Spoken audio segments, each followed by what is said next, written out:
Dengan berbahan dasar putih telur, tepung maizena, dan gula, serta buah-buahan, kue Budapest dapat dijadikan hampers yang dapat diberikan kepada keluarga, kerabat, dan saudara. Mety Oktarani, pembuat kue Budapest, mengatakan untuk pesanan menjelang Lebaran di tahun ini mencapai 500 loyang. Saat ini dirinya telah menutup pesanan agar dapat fokus menyelesaikannya untuk harga berkisar dari Rp200.000.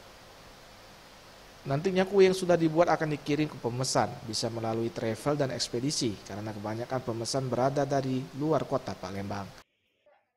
Ada just tip sih. Jadi setiap minggu kita biasanya khusus just tip. Kalau ekspedisi jujur mereka travel. Kalau pakai kayak yang ekspedisi kayak ya yang kayak GNTT kita nggak bisa karena nggak bisa jamin kuenya sampai di tempat dengan Tim Liputan Sriwijaya TV.